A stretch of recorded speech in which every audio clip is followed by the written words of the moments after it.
North of Boston by Robert Frost. Part 1. To EMF This Book of People. The pasture. I'm going out to clean the pasture spring. I'll only stop to rake the leaves away, and wait to watch the water clear I may. I shan't be gone long, you come too. I'm going out to fetch the little calf that's standing by the mother. It's so young it totters when she licks it with her tongue. I shan't be gone long. You come too. Contents: Mending wall, the death of the hired man, the mountain, 100 callers, home burial, the black cottage, blueberries, a servant to servants, after apple picking, the code, the generations of men, the housekeeper, the fear, the self-seeker, the woodpile, and good hours. Mending wall.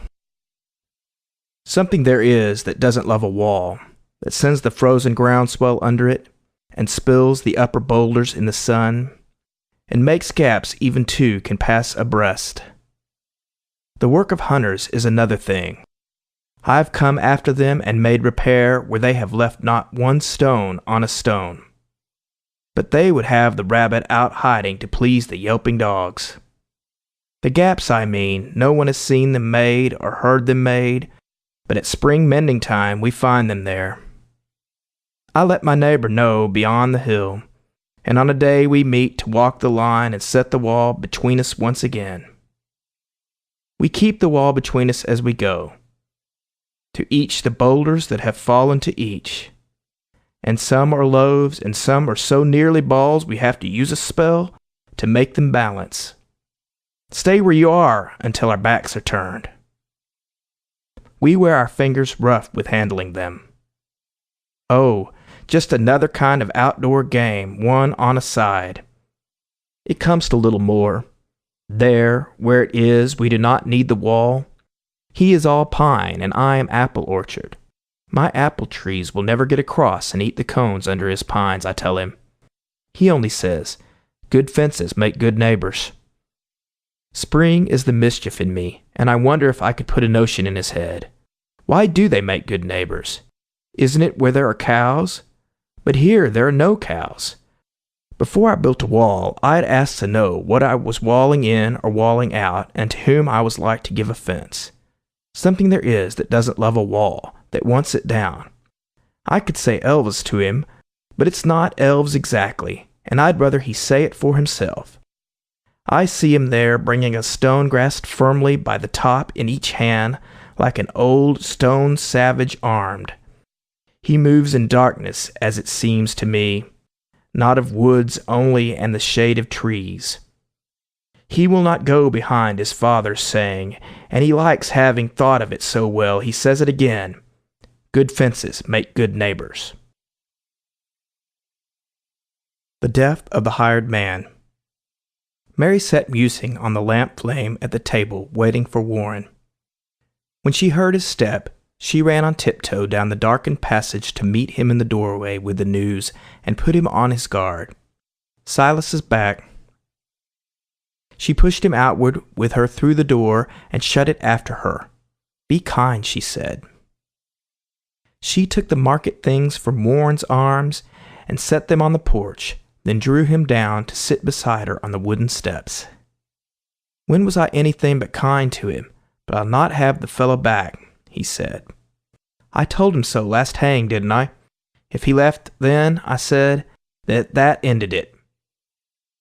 What good is he? Who else will harbor him at his age for the little he can do? What help he is, there's no depending on. Off he goes always when I need him the most. He thinks he ought to earn a little pay, enough at least to buy tobacco with, so he won't have to go beg and be beholden. All right, I say, I can't afford to pay any fixed wages, though I wish I could. Someone else can, then someone else will have to. I shouldn't mind this bettering himself, if that was what it was. You can be certain that he begins like that, there's someone at him trying to coax him off with pocket money. In hang time, when any help is scarce. In winter he comes back to us. I'm done. Shh, not so loud. He'll hear you, Mary said. I want him to. He'll have to soon or late. He's worn out. He's asleep beside the stove. When I came up from Rose, I found him here, huddled against the barn door, fast asleep. A miserable sight, and frightening too. You needn't smile. I didn't recognize him. I wasn't looking for him, and he's changed. Wait till you see. Where did you say he'd been? He didn't say. I dragged him to the house, and gave him tea, and tried to make him smoke. I tried to make him talk about his travels. Nothing would do. He just kept nodding off. What did he say? Did he say anything? But little. Anything? Mary, confess. He said he'd come to ditch the meadow for me. Warren! But he did. I just want to know.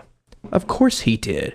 What would you have him say? Surely you wouldn't grudge the poor old man some humble way to save his self-respect. He added, if you really care to know, he meant to clear the upper pasture too. That sounds like something you have heard before. Warren, I wish you could have heard the way he jumbled everything. I stopped to look 2 or 3 times. He made me feel so queer, to see if he was talking in his sleep. He ran on Harold Wilson, you remember, the boy you had hanged 4 years since. He's finished school and teaching in his college. Silas declares you'll have to get him back. He says they two will make a team for work. Between them they will lay this farm as smooth. The way he mixed that in with other things. He thinks young Wilson a likely lad, though daft on education.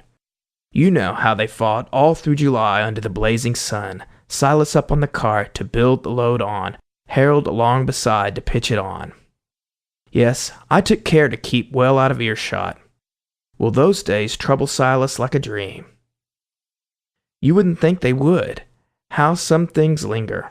Harold's young college boy's assurance piqued him. After so many years, he still keeps finding good arguments he sees he might have used.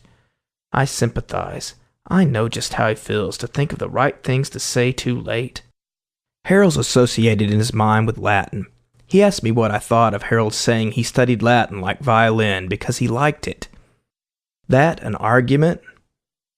He said he couldn't make the boy believe he could find water with a hazel prong, which showed how much good school had ever done him. He wanted to go over that, but most of all, he thinks if he could have another chance to teach him how to build a load of hay. I know that's Silas' one accomplishment. He bundles every forkful in its place, and tags and numbers it for future reference, so he can find it and easily dislodge it in the unloading. Silas does that well. He takes it out in bunches like big birds' nests. You never see him standing on the hay he's trying to lift, straining to lift himself. He thinks if he could teach him that, he'd be some good perhaps to someone in the world. He hates to see a boy the full of books. Poor Silas, so concerned for other folk, and nothing to look backward to with pride, and nothing to look forward to with hope. So now and never any different. Part of a moon was falling down the west, dragging the whole sky with it to the hills. Its light poured softly in her lap. She saw and spread the apron to it. She put out her hand among the harp-like morning glory strings, taut with the dew from the garden's bed to eaves, as if she played unheard the tenderness that wrought on the bedside beside her in the night. Warren, she said, he has come home to die. You needn't be afraid he'll leave you this time. Home, he mocked gently. Yes, what else but home? It all depends on what you mean by home. Of course, he's nothing to us any more than the hound that came a stranger to us out of the woods, worn out upon the trail. Home's the place where, when you have to go there, they have to take you in. I should have called it something you know somehow haven't to deserve. Warren leaned out and took a step or two, picked up a stick and brought it back, and broke it in his hand and tossed it by. Silas has better claim on us, you think, than on his brother. 13 little miles as the road winds would bring him to his door. Silas has walked that far, no doubt, today. Why didn't he go there? His brother's rich. A someday director in the bank. He never told us that. We know it, though. I think his brother ought to help, of course. I'll see to that if there's need. He ought of right to take him in, and might be willing to. He may be better than appearances. But have some pity on Silas. Do you think if he'd had any pride in claiming kin or anything he looked for from his brother, he'd keep so still about him all this time? I wonder what's between them. I can tell you, Silas is what he is. We wouldn't mind him, but just the kind of kinsfolks can't abide. He never did a thing so very bad. He don't know why he isn't quite as good as anyone. He won't be made ashamed to please his brother, worthless though he is. I can't think Si ever hurt anyone. No, but he hurt my heart the way he lay and rolled his head on that sharp-edged chair back. He wouldn't let me put him on the lounge. You must go in and see what you can do. I made the bed up for him there tonight. You'll be surprised at him, how much he's broken. His working days are done, I'm sure of it. I'd not be in a hurry to say that. I haven't been. Go look for yourself. But Warren, please remember how he is. He's come to help you ditch the meadow. He has a plan. You mustn't laugh at him. He may not speak of it, and then he may. I'll sit and see if that small sailing cloud will hit or miss the moon. It hit the moon. Then there were three there, making a dim row. The moon, the little silver cloud, and she.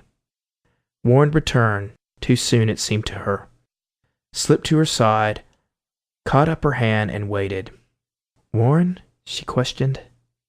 Dead, was all he answered. The mountain. The mountain held the town, as in a shadow. I saw so much before I slept there once. I noticed that I missed the stars in the west, where its black body cut into the sky. Near me it seemed. I felt it like a wall behind which I was sheltered from a wind. And yet between the town and it I found, when I walked forth at dawn to see new things, were fields, a river, and beyond more fields. The river at the time was fallen away, and made a widespread brawl on cobblestones. But the signs showed what it had done in spring. Good grassland gullied out, and in the grass ridges of sand, and driftwood stripped of bark. I crossed the river and swung around the mountain. And there I met a man who moved so slow with white-faced oxen in a heavy cart, it seemed no hand to stop him altogether. What town is this? I asked. This? Lüneburg. Then I was wrong. The town of my sojourn, beyond the bridge, was not that of the mountain, but only felt at night its shadowy presence. Where is your village? Very far from here? There is no village, only scattered farms. We were but 60 voters last election. We can't in nature grow to many more. That thing takes all the room. He moved his goad. The mountain stood there to be pointed at. Pastures ran up the side a little way, and then there was a wall of trees with trunks. After that, only tops of trees and cliffs imperfectly concealed among the leaves. A dry ravine emerged from under boughs into the pasture. That looks like a path. Is that the way to reach the top from here? Not for this morning, but for some other time. I must be getting back to breakfast now. I don't advise your trying from this side. There is no proper path, but those that have been up, I understand, have climbed from lads. That's 5 miles back. You can't mistake the place. They logged it last winter, some way up. I'd take you, but I'm bound the other way. You've never climbed it? I've been on both sides, deer hunting and trout fishing. There's a brook that starts up on it somewhere. I've heard say right up on the top, tip-top. A curious thing. But what would interest you about the brook? It's always cold in summer, warm in winter. One of the great sights to see is its stream in the winter like an ox's breath, until the bushes all along its banks are inch deep with the frosty spines and bristles. You know the kind. then let the sun shine on it. There ought to be a view around the world from such a mountain, if it isn't wooded clear to the top. I saw through leafy screens great granite terraces in the sun and shadow, shelves one could rest a knee on getting up, with depths behind him sheer 100 feet, or turn and sit on and look out and down, with little ferns and crevices at his elbow. As to that I can't say, but there's the spring, right on the summit, almost like a fountain. That ought to be worth seeing. If it's there, you never saw it?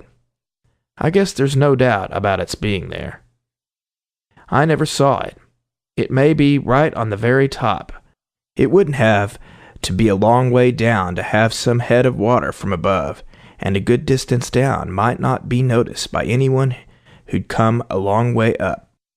One time I asked a fellow climbing it to look and tell me later how it was. What did he say? He said there was a lake somewhere in Ireland on a mountain top. But a lake's different. What about the spring?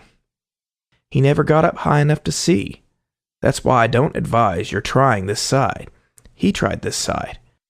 I've always meant to go and look myself, but you know how it is. It doesn't seem so much to climb a mountain you've worked around the foot of all your life. What would I do? Go in my overalls with a big stick, the same as when the cows haven't come down to the bars at milking time? Or with a shotgun for a stray black bear? 'Twouldn't seem real to climb for climbing it. I shouldn't climb it if I didn't want to, not for the sake of climbing. What's its name? We call it Whore. I don't know if that's right. Can one walk around it? Would it be too far? You can drive round and keep in Lunenburg, but it's as much as ever you can do. The boundary lines keep in so close to it. Whore is the township, and the township's Whore, and a few houses sprinkled round the foot like boulders broken off the upper cliff, rolled out a little farther than the rest. Warm in December, cold in June, you say? I don't suppose the water's changed at all. You and I know enough to know it's warm compared with cold, and cold compared with warm. But all the fun's in how you say a thing. You've lived here all your life? Ever since Whore was no bigger than a... What? I did not hear. He drew the oxen toward him with light touches of his slim goad on nose and offside flank, gave them their marching orders, and was moving. 100 callers. Lancaster bore him. Such a little town, such a great man.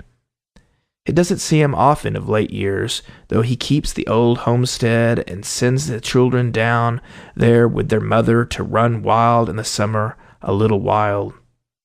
Sometimes he joins them for a day or two, and sees old friends he somehow can't get near.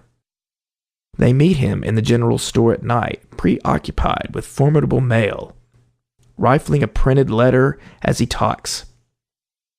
They seem afraid. He wouldn't have it so. Though a great scholar, he's a Democrat, if not at heart, at least in principle. Lately, when coming up to Lancaster, his train being late, he missed another train and had 4 hours to wait in Woodsville Junction after 11 o'clock at night. Too tired to think of sitting such an ordeal out, he turned to the hotel to find a bed. No room, the night clerk said, unless Woodsville's a place of shrieks and wandering lamps and cars that shook and rattle and one hotel. You say unless you wouldn't mind sharing a room with someone else. Who is it? A man. So I should hope. What kind of man? I know him. He's all right. A man's a man. Separate beds, of course, you understand. The night clerk blinked his eyes and dared him on. Who's that man sleeping in the office chair? Has he had the refusal of my chance? He was afraid of being robbed or murdered. What do you say? I'll have to have a bed. The night clerk led him up 3 flights of stairs and down a narrow passage full of doors. At the last was one which he knocked and entered. Leif, here's a fellow wants to share your room. Show him this way. I'm not afraid of him. I'm not so drunk I can't take care of myself. The night clerk clapped a bedstead on the foot. This will be yours. Good night, he said and went. Leif was the name, I think. Yes, Lafayette. You got that right the first time. And yours? Magoon, Dr. Magoon. A doctor? Well, a teacher. Professor Square the Circle till you're tired? Hold on, there's something I don't think of now that I had on my mind to ask the first man that knew anything I happened in with. I'll ask you later. Don't let me forget. The doctor looked at Leif and looked away. A man? A brute? Naked above the waist, he sat there, creased and shining in the light, fumbling the buttons in a well-starched shirt. I'm moving into a size larger shirt. I felt mean lately. Mean's no name for it. I just found what the matter was tonight. I've been a-choking like a nursery tree when it outgrows the wire band of its name tag. I blamed it on the hot spell we've been having. 'Twas nothing but my foolish hanging back, not liking to own up I'd grown a size. Number 18, that is. What size do you wear? The doctor caught his throat convulsively. 14. 14. 14, so you say? I can remember when I wore 14. And come to think, I must have back at home more than 100 collars size 14. Too bad to waste them all. You ought to have them. They're yours and welcome. Let me send them to you. What makes you stand there on one leg like that? You're not much further than where Kike left you. You act as though you wished you hadn't come. Sit down or lie down, friend. You make me nervous. The doctor made a subdued dash for it, and propped himself at bay against a pillow. Not that way with your shoes on Kike's white bed. You can't rest that way. Let me pull off your shoes. Don't touch me, please, I say. Don't touch me, please. I'll not be put to bed by you, man. Just as you say, have it your own way, then. My man, is it? You talk like a professor. Speaking of who's afraid of who, however, I'm thinking I have more to lose than you if anything should happen to be wrong. Who wants to cut your number 14 throat? Let's have a showdown as an evidence of good faith. There is $90. Come, if you're not afraid. I'm not afraid. There's 5. That's all I carry. I can search you. Where are you moving over to? Stay still. You better tuck your money under you and sleep on it the way I always do when I'm with people I don't trust at night. Will you believe me if I put it there, right on the counterpane, that I do trust you? You'd say so, Mr. Man. I'm a collector. My 90 isn't mine. You won't think that. I pick it up $1 at a time all around the country for the Weekly News, published in Bow. You know the Weekly News? Known it since I was young. Then you know me. Now we are getting to get on together, talking. I'm sort of something for it at the front. My business is to find what people want. They pay for it, and so they ought to have it. Fairbanks, he says to me, he's editor. Feel out the public sentiment, he says. A good deal comes on me when all is said. The only trouble is we disagree in politics. I'm Vermont Democrat. You know what that is, sort of double-dyed. The News has always been Republican. Fairbanks, he says to me, help us this year, meaning us, their ticket. No, I says, I can't and I won't. You've been in long enough. It's time you turned around and boosted us. You'll have to pay me more than 10 a week if I'm expected to elect Bill Taft. I doubt if I could do it anyway. You seem to shape the paper's policy. You see, I'm with everybody. Know 'em all. I almost know their farms as well as they do. You drive around? It must be pleasant work. It's business, but I can't say it's not fun. What I like best is the lay of different farms, coming out of them from the stretch of woods, or over a hill, or round a sudden corner. I like to find the folks getting out in spring, raking the dooryard, working near their house. Later, they've got out further in the fields, Everything's shut sometimes except the barn. The family's all away in some back meadow. There's hay loading a-coming when it comes, and later still they all get driven in. The fields are stripped to lawn, the garden patches stripped to bare ground, the apple trees to whips and poles. There's nobody about. The chimney, though, keeps up a good brisk smoking. And I lie back and ride. I take the reins only when someone's coming, and the mare stops when she likes. I tell her when to go. I spoiled Jemima in more ways than one. She's got so that she turns in every house as if she had some sort of curvature, no matter if I have no errand there. She thinks I'm sociable. I am, maybe. It's seldom I get down except for meals, though. Folks entertain me from the kitchen doorstep, all in a family row down to the youngest. One would suppose that they might not be as glad to see you as you are to see them. Oh, because I want their dollar? I don't want anything they've not got. I never done. I'm there, and they can pay me if they like. I go nowhere on purpose. I happen by. Sorry there's no cup to give you a drink. I drink out of the bottle, not your style. Mayn't I offer you? No, thank you. Just as you say. Here's looking at you, then. And now I'm leaving you a little while. You'll rest easier when I'm gone, perhaps. Lie down, let yourself go, and get some sleep. But first, let's see. What was I going to ask you? Those collars. Who shall I address them to? Suppose you aren't awake when I come back. Really, friend, I can't let you. You may need them. Not till I shrink, when they'll be out of style. But really, I have so many collars. I don't know who I rather would have them. They're only turning yellow where they are. But you're the doctor, as the saying is. I'll put the light out. Don't you wait for me. I've just begun the night. You get some sleep. I'll knock so fashion and peep round the door when I come back so you know who it is. There's nothing I'm afraid of like scared people. I don't want you should shoot me in the head. What am I doing carrying off this bottle? There now, you get some sleep. He shut the door. The doctor slid a little down the pillow. End of Part 1. Part 2. Home Burial. He saw her from the bottom of the stairs before she saw him.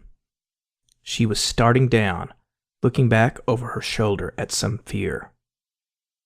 She took a doubtful step and then undid it to raise herself and look again. He spoke, advancing toward her. What is it you see from up there always? For I want to know. She turned and sank upon her skirts at that, and her face changed from terrified to dull. He said to gain time, What is it you see? Mounting until she cowered under him. I will find out now. You must tell me, dear. She, in her place, refused him any help, with the least stiffening of her neck and silence. She let him look, sure that he wouldn't see, blind creature. And a while he didn't see, but at last he murmured, Oh, and again, oh. What is it? What? She said. Just that I see. You don't, she challenged. Tell me what it is. The wonder is I didn't see it at once. I never noticed it from here before. I must be wanted to it. That's the reason. The little graveyard where my people are. So small the window frames the whole of it. Not so much larger than a bedroom, is it? There are 3 stones of slate and 1 of marble, broad-shouldered little slabs there in the sunlight on the side hill. We haven't to mind those, but I understand. It is not the stones, but the child's mound. Don't, she cried. She withdrew, shrinking from beneath his arm that rested on the banister, and slid downstairs, and turned on him with such a daunting look, he said twice over before he knew himself. Can a man speak of his own child he's lost? Not you! Oh, where's my hat? Oh, I don't need it. I must get out of here. I must get air. I don't know rightly whether any man can. Amy, don't go to someone else this time. Listen to me. I won't come down the stairs. He sat and fixed his chin between his fists. There's something I should like to ask you, dear.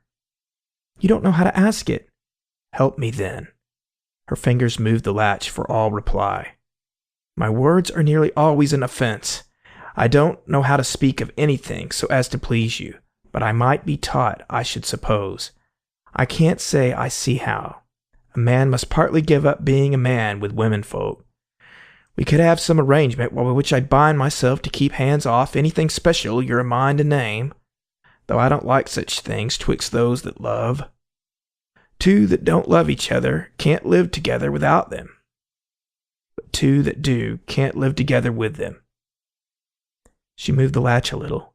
Don't go. Don't carry it to someone else this time. Tell me about it if it's something human. Let me into your grief. I'm not so much unlike other folks as your standing there apart would make me out. Give me my chance. I do think, though, you overdo it a little. What was it that brought you up to think about the thing, to take your mother-loss of a first child so inconsolably in the face of love? You'd think his memory might be satisfied. There you go, sneering now. I'm not. You make me angry. I'll come down to you. God, what a woman! And it's come to this. A man can't speak of his own child that's dead. You can't because you don't know how. If you had feelings, you that dug with your own hand, how could you his little grave? I saw you from that very window there, making the gravel leap and leap in the air, leap up like that, and land so lightly and roll back down the mound beside the hole. I thought, who is that man? I didn't know you. And I crept down the stairs and up the stairs to look again, and still your spade kept lifting. Then you came in. I heard your rumbling voice out in the kitchen, and I don't know why, but I went near to see with my own eyes.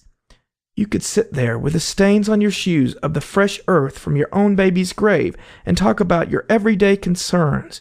You had stood the spade up against the wall outside there in the entry, for I saw it. I shall laugh the worst laugh I ever laughed. I'm cursed. God, if I don't believe, I'm cursed. I can repeat the very words you were saying. 3 foggy mornings and 1 rainy day will rot the best birch fence a man can build. Think of it. Talk like that at such a time. What had how long it takes a birch to rot to do with what was in our darkened parlor? You couldn't care. The nearest friends can go with anyone to death. Come so far short they might as well not try to go at all. No, from the time when one is sick to death, one is alone, and he dies more alone. Friends make pretense of following to the grave, but before one is in it, their minds are turned and making the best of their way back to life, and living people, and things they understand. But the world is evil. I won't have grief, so if I can change it, oh, I won't. There. You've said it all, and you feel better. You won't go now. You're crying. Close the door. The heart's gone out of it. Why keep it up? Amy? There's someone coming down the road. You think the talk is all. I must go. Somewhere out of this house. How can I make you? If you do... She was opening the door wider. Where do you mean to go? First tell me that. I'll follow you and bring you back by force. I will. The Black Cottage. We chanced in passing by that afternoon to catch it in a sort of special picture among tar-branded ancient cherry trees. Set well back from the road in rank lodged grass, the little cottage we were speaking of, a front with just a door between 2 windows, fresh painted by the shower a velvet black. We paused, the minister and I, to look. He made as if to hold it at arm's length or put the leaves aside that framed it in. Pretty, he said. Come in, no one will care. The path was a vague parting in the grass that led us to a weathered window-sill. We pressed our faces to the pane. You see, he said, everything's as she left it when she died. Her sons won't sell the house or the things in it. They say they mean to come and summer here, where they were boys. They haven't come this year. They live so far away. One is out west. It will be hard for them to keep their word. Anyway, they won't have the place disturbed. A buttoned haircloth lounge spread scrolling arms under a crayon portrait on the wall, done sadly from an old daguerreotype. That was the father as he went to war. She always, when she talked about war, sooner or later came and leaned, half knelt against the lounge beside it, though I doubt if such unlifelike lines kept power to stir anything in her after all the years. He fell at Gettysburg or Fredericksburg. I ought to know. It makes a difference which. Fredericksburg wasn't Gettysburg, of course. But what I'm getting to is how forsaken a little cottage this has always seemed, since she went more than ever but before. I don't mean altogether by the lives that had gone out of it, the father first, then the 2 sons, till she was left alone. Nothing could draw her after those 2 sons. She valued the considerate neglect she had at some cost taught them after years. I mean by the world's having passed it by. As we almost got to this afternoon, it always seems to me a sort of mark to measure how far 50 years have brought us. Why not sit down if you are in no haste? These doorsteps seldom have a visitor. The warping boards pulled out their own old nails, with none to tread and put them in their place. She had her own idea of things, the old lady, and she liked talk. She had seen Garrison and Whittier and had her story of them. One wasn't long in the learning that she thought, whatever else the Civil War was for, it wasn't just to keep the states together, nor just to free the slaves, though it did both. She wouldn't have believed those ends enough to have given outright for them all she gave. Her giving somehow touched the principle that all men are created free and equal. And to hear her quaint phrases, so removed from the world's view today of all those things. That's a hard mystery of Jefferson's. What did he mean? Of course the easy way is to decide it simply isn't true. It may not be. I heard a fellow say so. But never mind. The Welshman got it planted where it will trouble us 1,000 years. Each age will have to reconsider it. You couldn't tell her what the West was saying and what the South to her serene belief. She had some art of hearing and yet not hearing, the latter wisdom of the world. White was the only race she ever knew. Black she had scarcely seen, and yellow never. But how could they be made so very unlike by the same hand working in the same stuff? She had supposed the war decided that. What are you going to do with such a person? Strange how such innocence gets in its own way. I shouldn't be surprised if in this world it were the force that would at last prevail. Do you know, but for her, there was a time when to please younger members of the church, or rather say non-members of the church, whom we all have to think of nowadays, I would have changed the creed a very little. Not that she ever had to ask me not to. It never got so far as that, but the bare thought of her old tremulous bonnet in the pew, and of her half asleep was too much for me. Why, I might wake her up and startle her. It was the words descended into Hades that seemed too pagan to our liberal youth. You know, they suffered from a general onslaught. And well, if they weren't true, why keep right on saying them, like the heathen? We could drop them. Only, there was the bonnet in the pew. Such a phrase couldn't have meant that much to her. But suppose she had missed it from the creed, as a child misses the unsaid good night, and falls asleep with heartache. How should I feel? I'm just as glad she made me keep hands off, for dear me, why abandon a belief merely because it ceases to be true? Cling to it long enough, and not a doubt it will turn true again, for so it goes. Most of the change we think we see in life is due to truths being in and out of favor. As I sit here, and oftentimes, I wish I could be monarch of a desert land I could devote and dedicate forever to the truths we keep coming back and back to. So desert it would have to be, so walled by mountain ranges half in summer snow, no one would covet it or think it worth the pains of conquering to force change on. Scattered oases where men dwelt, but mostly sand dunes held loosely in tamarisk, blown over and over themselves in idleness. Sand grains should sugar in the natal dew the baby born to the desert. The sandstorm retard mid-waste my cowering caravans. There are bees in this wall. He struck the clapboards. Fierce heads looked out, small bodies pivoted. We rose to go. Sunset blazed on the windows. Blueberries. You ought to have seen what I saw on my way to the village, through Mortenson's pasture today. Blueberries, as big as the end of your thumb, real sky blue, and heavy, and ready to drum in the cavernous pail of the first one to come. And all ripe together, not some of them green and some of them ripe. You ought to have seen.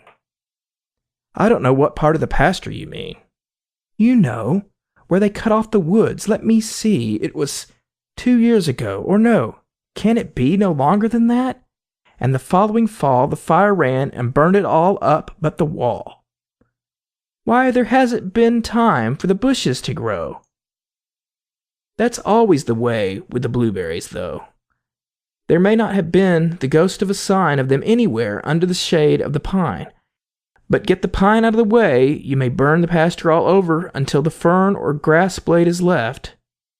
Not to mention a stick, and presto, they're up all around you, as thick and hard to explain as a conjurer's trick. It must be on charcoal they fatten their fruit. I taste in them sometimes the flavor is soot. And after all, really, they're ebony-skinned. The blue's but a mist from the breath of the wind, a tarnish that goes at the touch of the hand, and less than the tan with which pickers are tanned. Does Mortenson know what he has, do you think? He may, and not care, and so leave the chewink to gather them for him. You know what he is. He won't make the fact that they're rightfully his an excuse for keeping us other folk out. I wonder you didn't see Lauren about. The best of it was that I did. Do you know, I was just getting through what the field had to show, and over the wall and into the road, when who should come by, with a Democrat load of all the young chattering Laurens alive, but Lauren, the fatherly, out for a drive. He saw you then? What did you do? Did he frown? He just kept nodding his head up and down. You know how politely he always goes by. But he thought a big thought I could tell by his eye, which, being expressed, might be in this effect. I have left those there berries, I shrewdly suspect, to ripen too long. I am greatly to blame. He's a thriftier person than some I could name. He seems to be thrifty. And hasn't he need, with all the mouths of those young Laurens to feed? He has brought them all up on wild berries, they say, like birds. They store a great many away. They eat them the year round, and those that they don't eat they sell in the store and buy shoes for their feet. Who cares what they say? It's nice to live, just taking what nature is willing to give, not forcing her hand with harrow and plough. I wish you had seen his perpetual bow, and the air of the youngsters. Not one of them turn, and they look so solemn, absurdly concerned. I wish I knew half of what the flock of them know of where all those berries and other things grow. Cranberries and bogs and raspberries up on top of the boulder-strewn mountain, and when they will crop. I met them one day, and each had a flower stuck into his berries, as fresh as a shower. Some strange kind. They told me it hadn't a name. I've told you once, not long after we came, I almost provoked poor Lauren to mirth by going to him of all people on earth to ask if he knew any fruit to be had for the picking. The rascal, he said he'd be glad to tell me if he knew. But the year had been bad. There had been some berries, but those were all gone. He didn't say where they had been. He went on, I'm sure, as polite as could be. He spoke to his wife in the door. Let me see, ma'am. We don't know any good berrying place? It was all he could do to keep a straight face. If he thinks all the fruit that grows wild is for him, he'll find he's mistaken. See here, for a whim, we'll pick in the Mortenson's pasture this year. We'll go in the morning, that is. If it's clear and the sun shines out warm, the vines must be wet.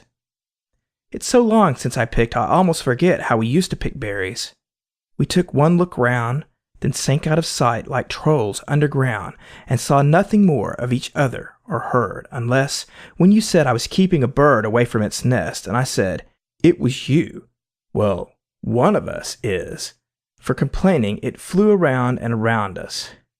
And then, for a while, we picked till I feared you had wandered a mile, and I thought I'd lost you. I lifted a shout too loud for the distance you were, it turned out, for when you made answer, your voice was as low as talking. You stood up beside me, you know. We shan't have the place to ourselves to enjoy, not likely, when all the young Lorens deploy. They'll be there tomorrow or even tonight. They won't be too friendly. They may be polite. To people they look on as having no right to pick where they're picking. But we won't complain. You ought to have seen how it looked in the rain, the fruit mixed with the water in layers of leaves, like two kinds of jewels, a vision for thieves. A servant to servants. I didn't make you know how glad I was to have you come and camp here on our land. I promised myself to get down some day and see the way you lived, but I don't know. With a house full of hungry men to feed, I guess you'll find, it seems to me I can't express my feelings any more than I can raise my voice or want to lift my hand. Oh, I can lift it when I have to. Do you ever feel so? I hope you never. It's got so I don't even know for sure whether I'm glad, sorry, or anything. There's nothing but a voice-like left inside that seems to tell me how I ought to feel and would feel if I wasn't all gone wrong. You take the lake. I look and look at it. I see it's a fair, pretty sheet of water. I stand and make myself repeat out loud the advantages it has, so long and narrow, like a deep piece of some old running river cut short off at both ends. It lies 5 miles straight away through the mountain notch from the sink window where I wash the plates, and all our storms come up towards the house, drawing the slow waves wider and wider and whiter. It took my mind off doughnuts and soda biscuit to step outdoors and take the water dazzle a sunny morning, or take the rising wind about my face and body through my wrapper, when a storm threatened from the dragon's den and a cold chill shivered across the lake. I see it's a fair, pretty sheet of water, our Willoughby. How did you hear of it? I expect, though, that everyone's heard of it. In a book about ferns?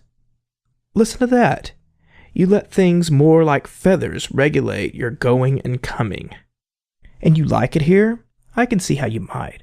But I don't know. It would be different if more people came, for then there would be business. As it is, the cottages Len built, sometimes we rent them, sometimes we don't. We've a good piece of shore that ought to be worth something, and may yet. But I don't count on it much as Len. He looks on the bright side of everything, including me. He thinks I'll be all right with doctoring. But it's not medicine. Lowe is the only doctors dared to say so. It's rest I want. There, I've said it out. From cooking meals for hungry hired men and washing dishes after them, from doing things over and over that just won't stay done. By good rights, I ought not to have so much put on me, but there seems no other way. Len says one steady pull more ought to do it. He says the best way out is always through, and I agree with that, or insofar as I can see, no way out but through. Leastways for me. And then they'll be convinced. It's not that Len don't want the best for me. It was his plan, our moving over in beside the lake from where that day I showed you we used to live, 10 miles from anywhere. We didn't change without some sacrifice, but Len went at it to make up the loss. His work's a man's, of course, from sun to sun, but he works when he works as hard as I do, though there's small profit in comparisons. Women and men will make them all the same. But work ain't all. Len undertakes too much. He's into everything in town. This year it's highways, and he's got too many men around him to look after that make waste. They take advantage of him shamefully, and proud too of themselves for doing so. We have 4 here to board, great good-for-nothings, sprawling about the kitchen with their talk while I fry their bacon. Much they care. No more put out in what they do or say than if I wasn't in the room at all. Coming and going all the time they are. I don't learn what their names are, let alone their characters, or whether they are safe to have inside the house with doors unlocked. I'm not afraid of them, though, if they're not afraid of me. There's 2 can play at that. I have my fancies. It runs in the family. My father's brother wasn't right. They kept him locked up for years back there at the old farm. I've been away once. Yes, I've been away. The state asylum. I was prejudiced. I wouldn't have set anyone of mine there. You know, the old idea. The only asylum was the poorhouse, and those who could afford, rather than send their folks to such a place, kept them at home. And it does seem more human. But it's not so. The place is the asylum. There they have every means proper to do with, and you aren't darkening other people's lives. Worse than no good to them, and they no good to you in your condition. You can't know affection or the want of it in that state. I've heard too much of the old-fashioned way. My father's brother, he went mad quite young. Some thought he'd been bitten by a dog because the violence took on the form of carrying his pillow in his teeth. But it's more likely that he was crossed in love, or so the story goes. It was some girl. Anyway, all he talked about was love.